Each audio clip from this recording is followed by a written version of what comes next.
Good evening.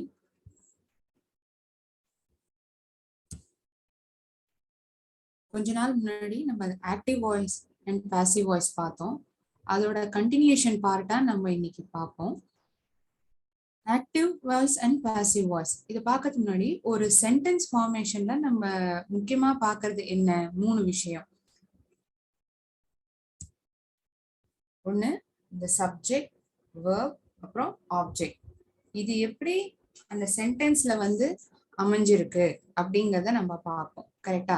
இந்த active voice passive வாய்ஸ்ல இது எப்படி மாறப்படுறது அப்படிங்கிறது தான் இதோட வித்தியாசத்தையே நம்ம வந்து கண்டுபிடிக்கிறோம்.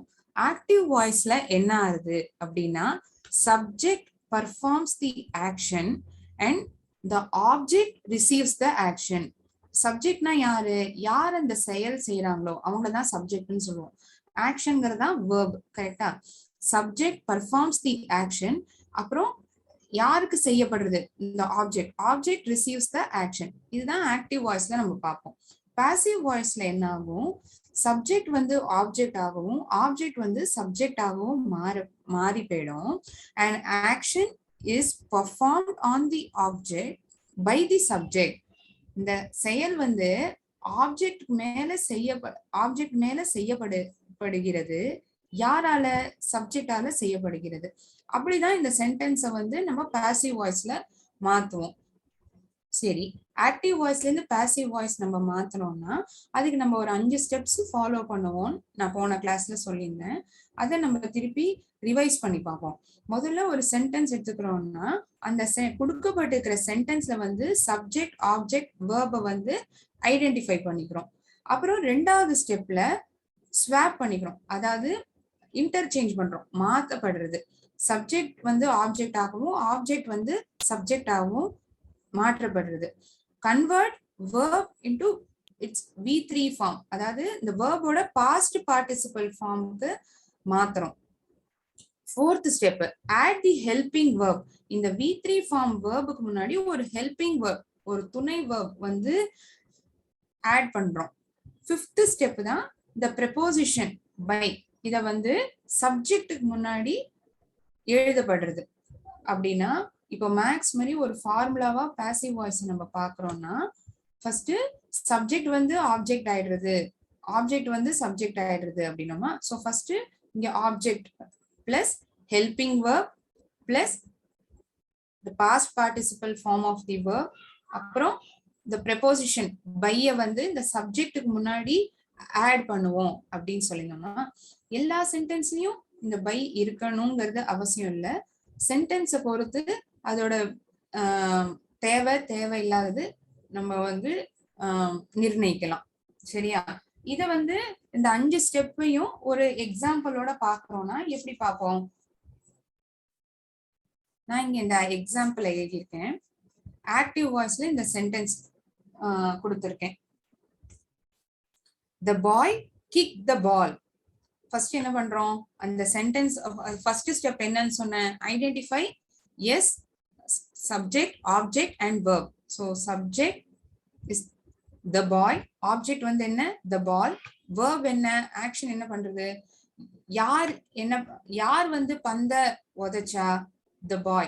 ஸோ யாருங்கிற கேள்விக்கு இந்த சப்ஜெக்ட் பதில் சொல்றது. So the boy is the subject. எதை உதைக்கிறான் அந்த பையன்? the ball. the ball is the object.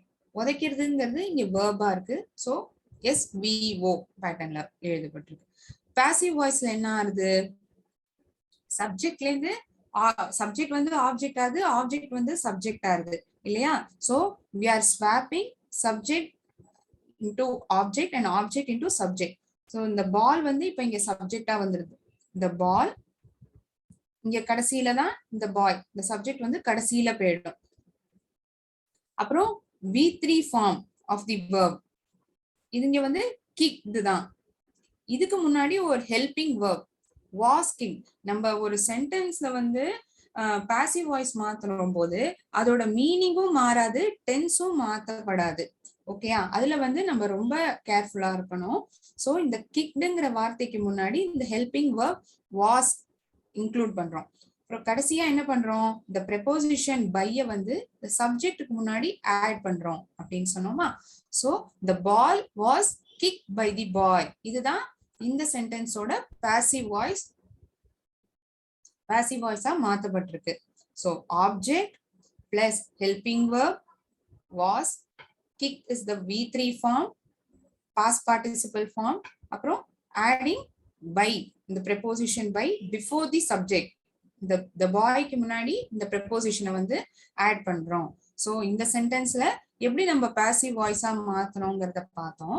இதே போல போன கிளாஸ்ல வெவ்வேறு form, present tense, simple present continuous, present perfect tense, past perfect tense, இந்த எல்லா ஃபார்ம்லயும் எப்படி வந்து ஆக்டிவ் டு பாசிவ் மாத்தணும்ங்கறத பார்த்தோம். கரெக்டா? இன்னைக்கு நம்ம அதை தவிர வேற என்ன பண்ண போறோம் அப்படின்னா, இந்த சென்டென்சஸ் நான் ஒரு எல்லாரும் எழுதியிருப்பீங்கன்னு நினைக்கிறேன். வேணா ஒரு 1 minute வெயிட் பண்ணிக்கிறேன்.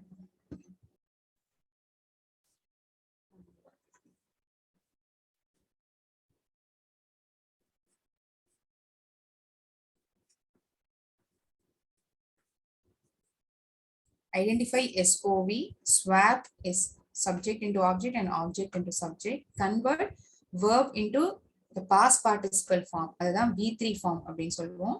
add the helping verb, அப்புறம் கடைசி step add preposition by before the subject. இதுதான் பாசிவ் வாய்ஸோட ஃபார்முலாவா எழுதிருப்பேன். இது எதுக்கு எழுதியிருக்கோம்னா, ஒரு சென்டென்ஸ்ல என்ன முக்கியம், ஒரு சப்ஜெக்ட், வெர்ப், ஒரு ஆப்ஜெக்ட் முக்கியம்னு சொல்லி இருந்திருக்கேன்.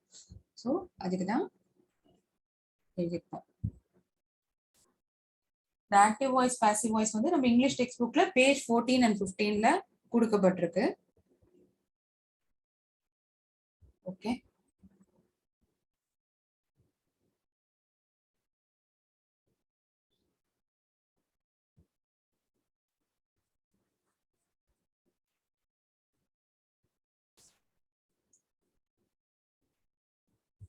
நான் இரேஸ் பண்ணிக்கிறேன் போர்டை.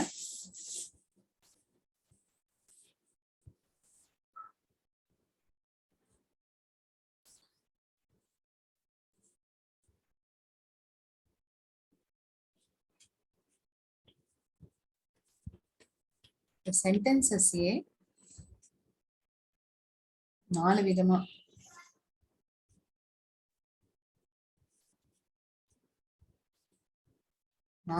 இருக்கு.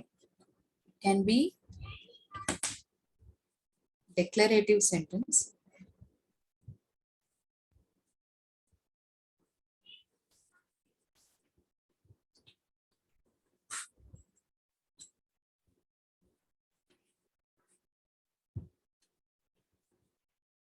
imperative,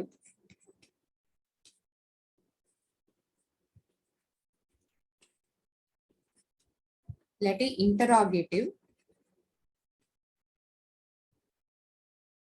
double R I N T E R R O G A T I V E, interrogative, இதுதான் இந்த வேர்ட். அப்புறம் exclamatory,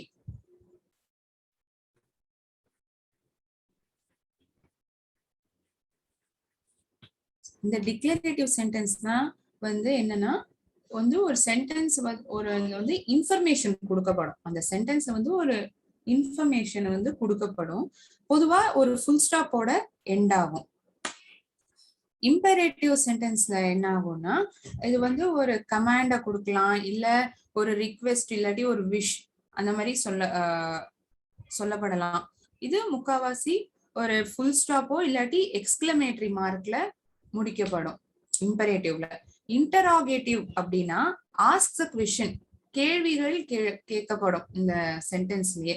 so it ends with question mark.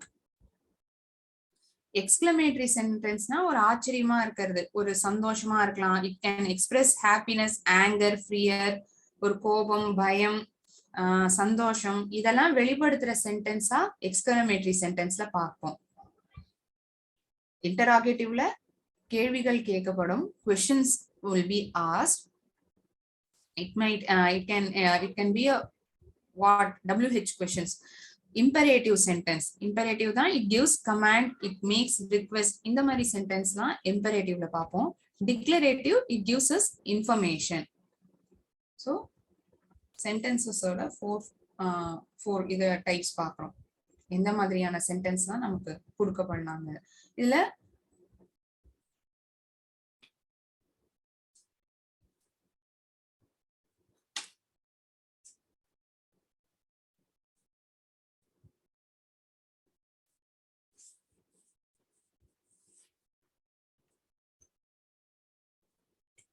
ஒரு ரிக்வெஸ்டா இருக்கப்படுற சென்டென்ஸ் எப்படி இருக்கும், அத வந்து நம்ம எப்படி பாசிவ் வாய்ஸ்க்கு மாத்துறோம்.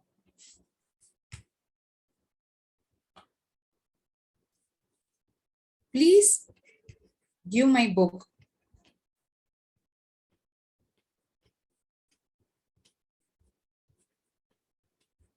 என்னோட புக்கை தயவு செஞ்சு கொடுங்க அப்படின்னு சொல்றோம். இத வந்து ஆக்டிவ் வாய்ஸ்ல இருக்கு. ஏ டாட் பின்னு போடுறேன். ஆக்டிவ் வாய்ஸ்க்கு தான் அதோட ஷார்ட் ஃபார்ம் எழுதியிருக்கேன்.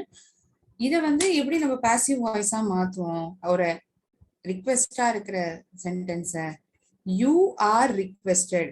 எங்க வந்து ப்ளீஸ், இந்த sentence starts with the word please.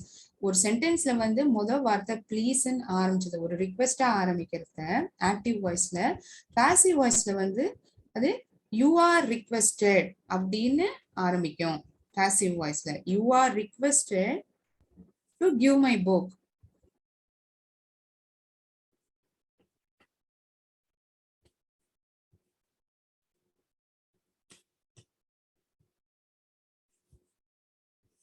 Passive வாய்ஸ்ல மாத்துறத இந்த please would be changed to you are requested. You are requested வச்சுதான் இந்த சென்டென்ஸே ஆரம்பிக்கப்படும். You are requested to give my book. இதுதான் passive voice form. Please give my book. இன்னொரு example என்ன சொல்லலாம்? Please assemble in the auditorium. இப்போ நம்ம ஸ்கூல்ல போறத ஒரு ப்ரோக்ராம் நடத்தாங்கன்னா ஆடிட்டோரியம்ல பண்ணுவாங்க இல்லையா? அப்போ என்ன சொல்லுவாங்க? Please assemble in the auditorium அப்படின்னு சொல்லுவாங்களா? ஸோ அதை வந்து எப்படி சொல்லலாம்? You are requested to assemble in the auditorium அப்படின்னு சொல்லலாம். இப்ப நான் ஒரு பாசிவ் வாய்ஸா ஒரு சென்டென்ஸ் சொல்றேன், அதோட ஆக்டிவ் வாய்ஸ் எப்படி வருங்கிறத பார்ப்போம். ஓகேயா? You are requested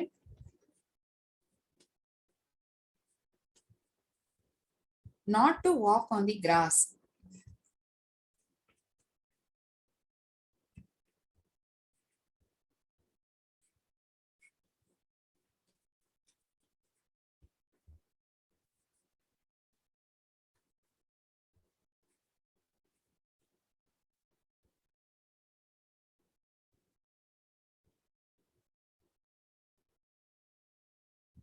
You are requested not to walk on the grass. இது வந்து பாசிவ் வாய்ஸ்ல இருக்கு. இதோட ஆக்டிவ் வாய்ஸ் என்னவா இருக்கும்? யூ ஆர் ரிக்வெஸ்டட் வந்து எப்போ வரும்னு சொன்னேன்? பாசிவ் வாய்ஸ்ல வரும். எந்த வேர்டோட பாசிவ் வாய்ஸ் ஃபார்ம் அது? Please do not walk on the cross. இதுதானே நம்ம ஆக்டிவ் வாய்ஸ்ல சொல்லணும். கரெக்டா? Please do not walk on the cross. இதோட பாசிவ் வாய்ஸ் ஃபார்ம் தான் you are requested not to walk on the cross. தயவு செஞ்சு நீங்க புல்ல நடக்காதீங்க.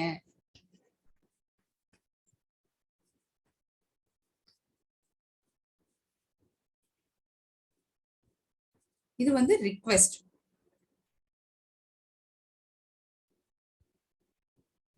இம்பரேட்டிவ் சென்டென்ஸ்ல பாக்குற இதுல வந்து one of the kinds request. அதுல வந்து நம்ம example please give my book, அது ஆக்டிவ் வாய்ஸ்ல இருக்கு. பாசிவ் வாய்ஸ்ல எப்படி மாத்தினோம்? You are requested to give my book அப்படின்னு மாத்தினோம். ஸோ இந்த ஒரு சென்டென்ஸ்ல பாசிவ் வாய்ஸ்லயே இந்த சென்டென்ஸ் கொடுக்கப்பட்டிருக்கு. இதை எப்படி ஆக்டிவ் வாய்ஸ்க்கு மாத்துறோம்? Please do not walk on the grass is the active voice form of this sentence. சரியா? ஓகே. இப்போ ஒரு ரிக்வெஸ்டா நம்ம பார்க்கிறோம். ஒரு அடுத்தது என்ன பார்க்கலாம்? அட்வைஸ். ஒருத்தருக்கு அறிவுரை இந்த மாதிரி சொல்றது. அட்வைஸ் அதுதானே சொல்லுவோம்.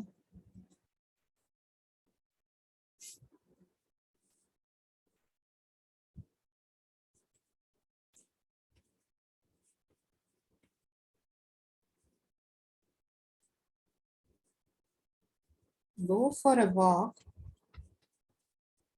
early in the morning.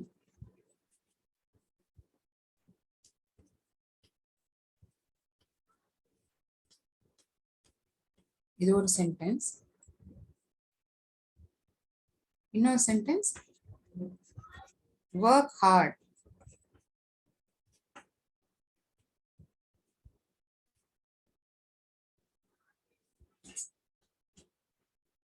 இதை எப்படி நம்ம பாசிவ் வாய்ஸா மாத்துறோம்? இப்ப go for a walk early in the morning இது ஒரு அட்வைஸா இருக்கிறத you are advised.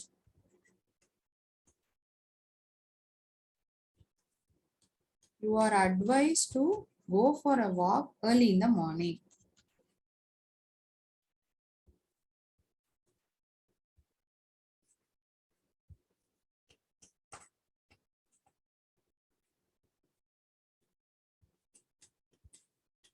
இதுதான் இதோட பாசிவ் வாய்ஸ் ஃபார்ம். நான் எழுதத்தையும் நீங்களும் எழுதிட்டீங்கன்னா ஹெல்ப்ஃபுல்லா இருக்கும். Go for a walk இது வந்து ஒரு அட்வைஸா இங்க சென்டென்ஸ். Work hard இல்லாட்டி walk slowly அந்த மாதிரி சொல்லுவோம். பொறுமையா நட, நல்லா நல்லா வேலை செய், work hard அந்த மாதிரி சொல்றத you are advised to work hard.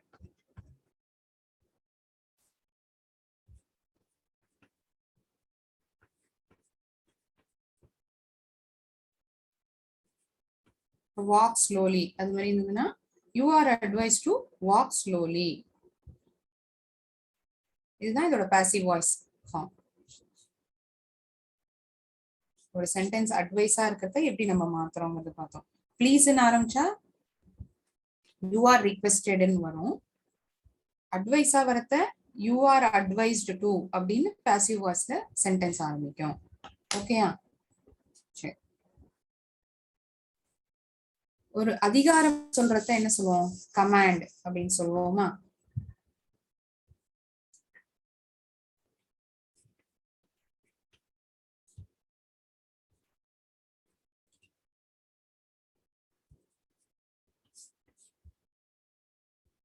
Open the door கதவை தர அப்படின்னா இது ஒரு சென்டென்ஸ். இன்னொரு சென்டென்ஸ், நம்ம அம்மா எப்போதும் நம்மள அதட்டி சொல்லுவாங்கல்ல, டர்ன் ஆஃப் த டெலிவிஷன். ரொம்ப நேரம் டிவி பார்த்துட்டே இருந்தா, அதுவும் எக்ஸாம் டைம்லாம் வந்துருச்சுன்னா கேட்கவே வேண்டாம். நமக்கும் அப்பதான் பிடிச்ச பாட்டு பிடிச்ச நாடகம்லாம் வரும், ஷோஸ்லாம் வரும். ஸோ அப்போ வந்து இதை கண்டிப்பா சொல்லப்படும் நம்ம வீட்டில். டர்ன் ஆஃப் த டெலிவிஷன் இதை வந்து நம்ம எப்படி பாசிவ் வாய்ஸ்ல மாத்துறோம்? கமாண்டிங்கா ஒரு sentence இருக்கத let the door be opened.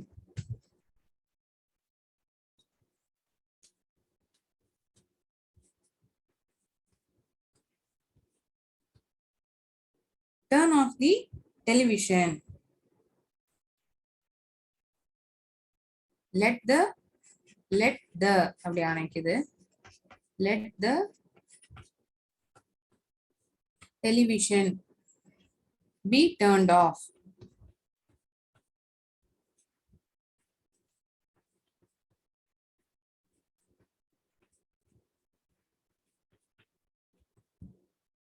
open the door கதவை தர அந்த மாதிரி சொல்றாங்க. டிவி ஆன இந்த மாதிரி ஒரு கமாண்டிங்கா இருக்கிற சென்டென்ஸை வந்து நம்ம எப்படி பாசிவ் வாய்ஸ்ல மாத்துறதுங்கிறத இப்ப பார்த்தோம் இந்த ரெண்டு எக்ஸாம்பிள்ல. இல்லாட்டி வேற என்ன சென்டென்ஸ் சொல்லலாம்? ஸ்பீக் த ட்ரூத் அப்படி சொல்லலாம்னா உண்மையை சொல்லு அப்படின்னு சொல்றது let the truth B spoken அப்படின்னு பாசிவ் வாய்ஸ்ல மாத்தப்படும். ஓகேயா? இது வந்து கமாண்ட்.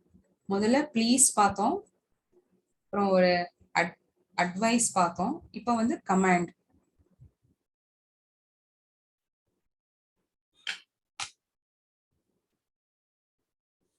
இதெல்லாம் இம்பரேட்டிவ்ல பார்க்கப்படுற சென்டென்சஸ் இந்த மாதிரி. அடுத்தது இன்டராகேட்டிவ். இன்டராகேட்டிவ்னா என்ன சொன்னேன்? கேள்விகள் கேட்கப்படும்.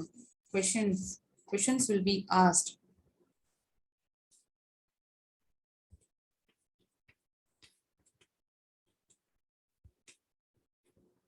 INTERROGATIVE.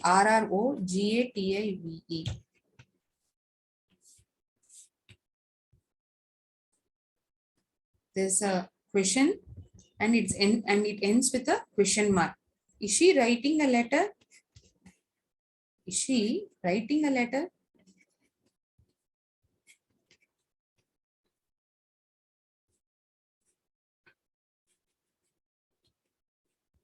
அவ ஒரு லெட்டர் எழுதிட்டு இருக்காளா? இதை எப்படி பாசிவ் வாய்ஸ் மெத்தட் மாத்தலாம்? Is a letter being written by her? The object வந்து இங்க இப்ப சப்ஜெக்ட் ஆயிடுதா?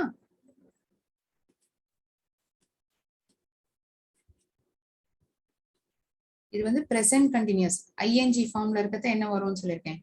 beingற வார்த்தை வருமா?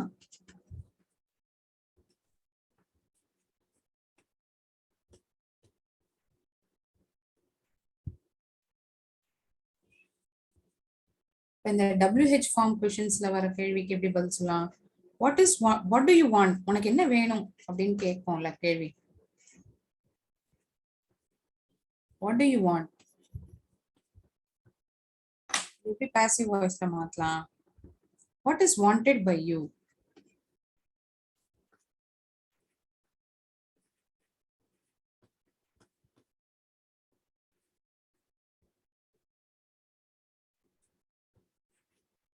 உனக்கு என்ன வேண்டி இருக்கிறது?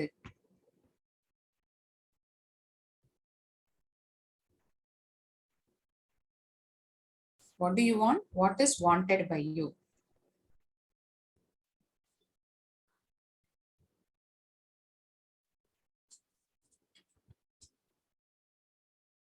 இன்னும் மற்ற எக்ஸாம்பிள்ஸ்லாம் பார்க்கலாமா? Is she writing a letter? Is a letter being written by her? இதுதான் passive voice form. What do you want? இது active voice இருக்கு. Passive voiceல பார்க்கறது what is wanted by you அப்படின்னு மாத்திரம்.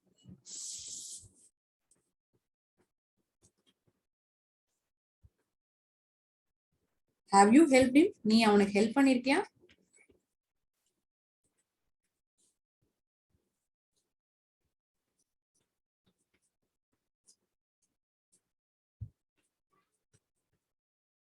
இதை வந்து எப்படி மாத்தலாம்? இது ஆக்டிவ் வாய்ஸ்ல இருக்கு, அதுதான் ஏவின்னு எழுதியிருக்கேன். Passive voice மாத்தத்தை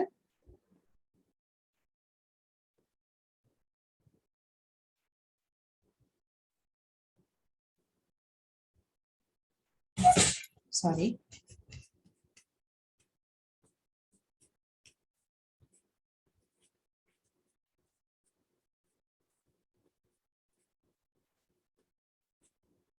has he been helped by you? question mark கூட முடியணும். will you teach me? நீ எனக்கு சொல்லி தருவியா?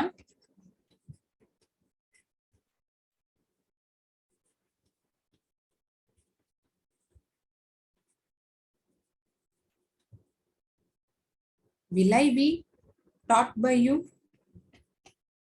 will I be taught by you?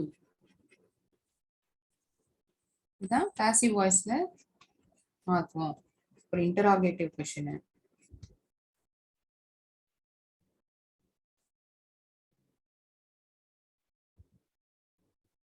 ஒரு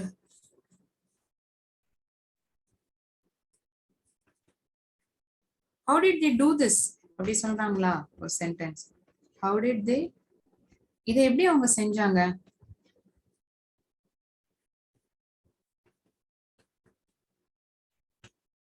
how was this done by them?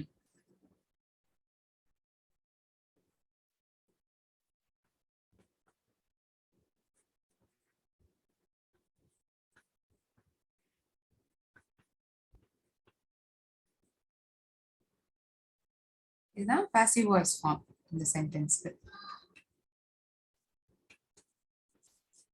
நான் கொடுத்துருக்கிற ஃபர்ஸ்ட் சென்டென்ஸ் எல்லாமே ஆக்டிவ் வாய்ஸ், ஒரு இன்டராகேட்டிவ் கொஸ்டின். அதை வந்து நம்ம எப்படி பாசிவ் வாய்ஸ்ல மாத்துறோங்கிறது தான் பார்த்துருக்கோம். கொஸ்டின் மார்க்ல முடியணும், ஞாபகம் வச்சுக்கணும் நம்ம எல்லாரும். இன்டராகேட்டிவ் ஃபார்ம்ல இருக்கிறத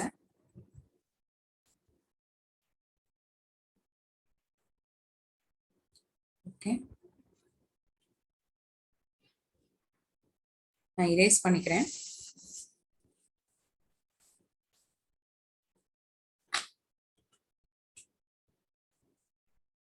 ஒமிட்டிங் த ஏஜென்ட் இன்டராகேட்டிவ் பார்த்தோம். அப்புறம் இன்னொரு கான்செப்ட் இருக்கு, ஒமிட்டிங் த ஏஜென்ட். ஏஜென்ட்னா என்ன? ஏஜென்ட்னா யாரு? இந்த சப்ஜெக்ட தான் வந்து ஏஜென்ட், இல்லாட்டி யார் இந்த action, doer of the action, யார் அந்த செயலை செய்யறாங்க, அததான் வந்து ஏஜென்ட்னு சொல்லுவோம். கரெக்டா? Agent, the subject,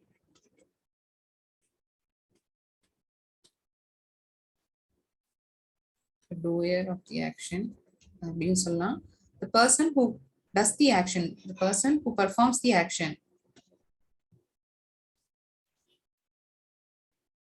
who does the action. இது எல்லாமே வெவ்வேறு விதமா இந்த ஏஜென்ட் தான் இந்த மாதிரி சொல்லப்படுது.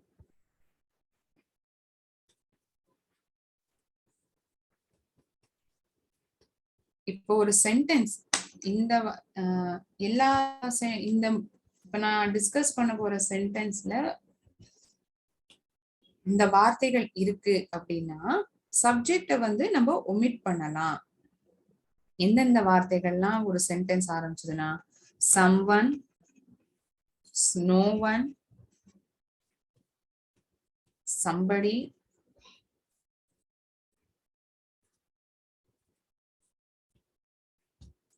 இந்த மாதிரி இந்த வார்த்தையை வச்சே இந்த சென்டென்ஸ் ஆரம்பிக்கிறது அப்படின்னா நம்ம எழுதப்படுற பாசிவ் வாய்ஸ் சென்டென்ஸை வந்து இந்த சப்ஜெக்ட் இல்லாமலே, சப்ஜெக்ட் வந்து தேவை இருக்காது. ஒமிட்னா என்ன? நீக்கிறது, லீவ் அவுட். ஒமிட்டிங்னா எடுக்கிறது, அது தூக்கிடுறது, தேவை இல்லாதது, நீக்கிறது அப்படின்னு சொல்லலாம். Okay,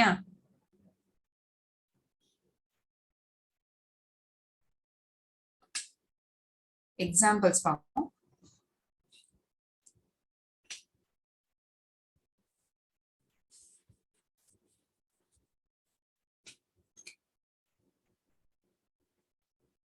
Nobody should violate rules.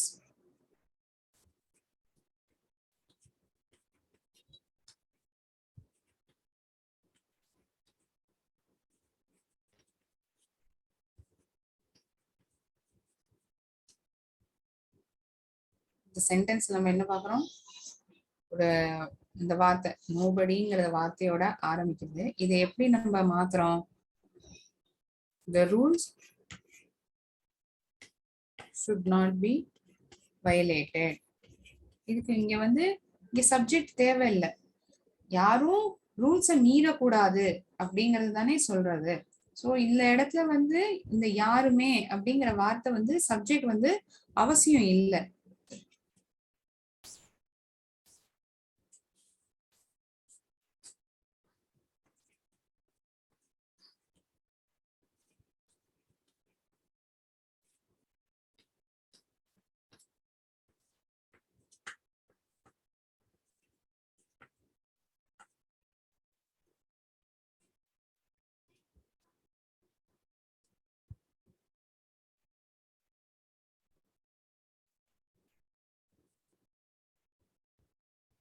Somebody has taken away my book.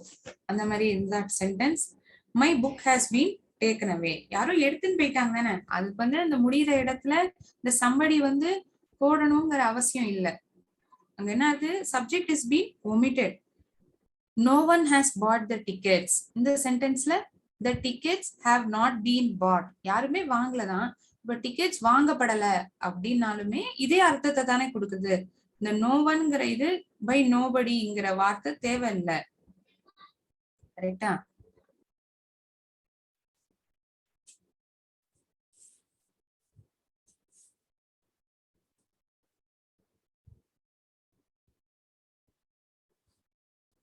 No one has bought tickets.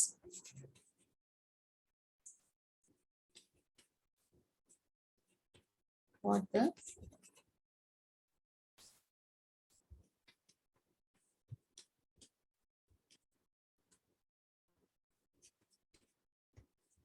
இது எப்படி மாத்துறோம்?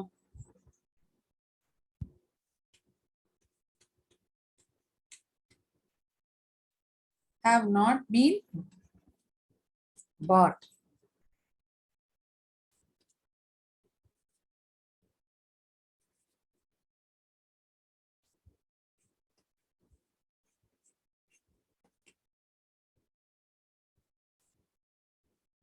ஆக்டிவ் வாய்ஸ்ல இருக்கு. இது பாசிவ் வாய்ஸ்ல மாத்திரத்தை இந்த no one, some one, somebody இந்த மாதிரி வார்த்தையெல்லாம் பாசிவ் வாய்ஸ்ல வார்த்தை நம்ம நீக்கிடுறோம்.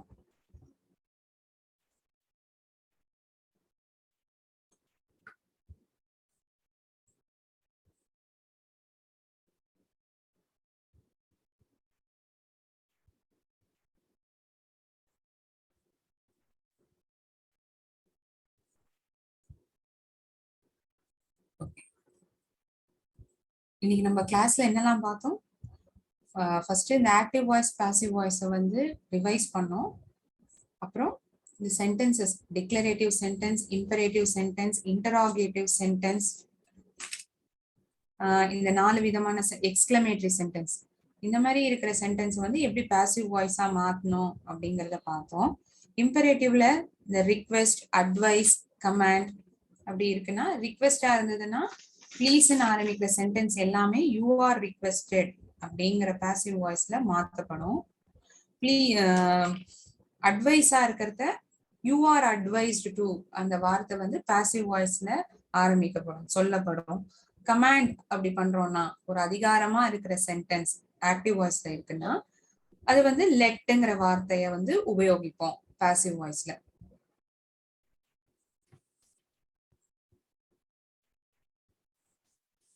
ஓகே, இதோட நம்ம இந்த ஆக்டிவ் வாய்ஸ் பாசிவ் வாய்ஸோட கிராமர் போர்ஷனை நம்ம கம்ப்ளீட் பண்ணிக்கிறோம். அடுத்த கிளாஸ்ல நம்ம இந்த மாடல் வெர்ப்ஸ் அதை பத்தி நம்ம பார்ப்போம். இன்னியோட கிளாஸை ஒரு மோட்டிவேட்டிங் வீடியோ, இந்த மோட்டிவேஷனல் வீடியோவோட ஸ்டாப் பண்ணிப்போம்.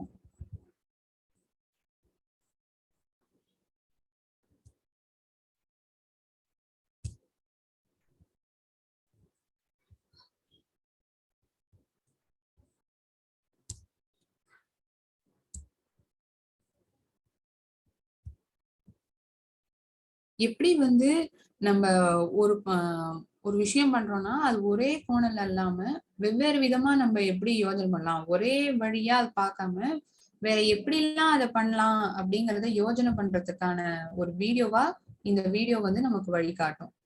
பார்க்கலாமா?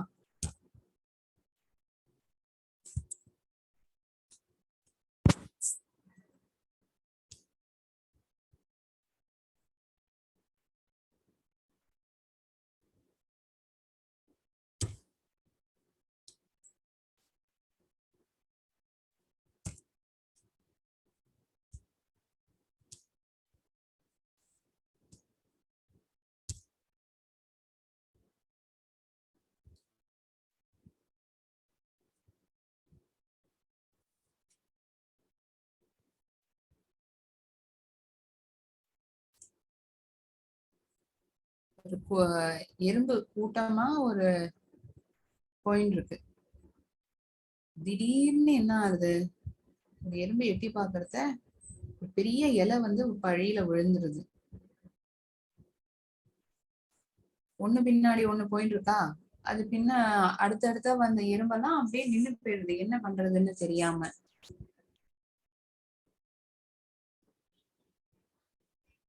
இதுல ஒரு எறும்பு வந்து கைட் பண்றது எப்படி பண்ணலாம் அப்படிங்கிறது. இது இல்லாம இதுக்கு நீ கவலைப்பட வேண்டாம், இதுக்கு ஒரு ஆல்டர்னேட்டிவ் இருக்கு அப்படின்னு அது வழி நடத்துறது.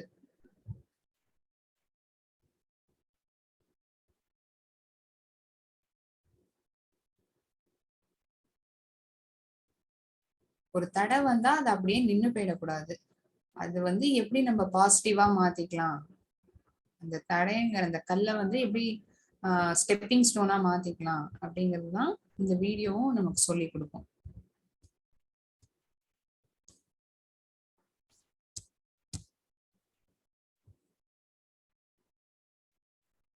இதோட நான் இந்த வீடியோவை ஸ்டாப் பண்ணிக்கிறேன்.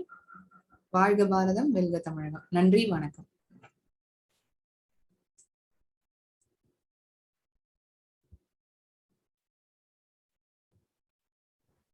நன்றி, வணக்கம்.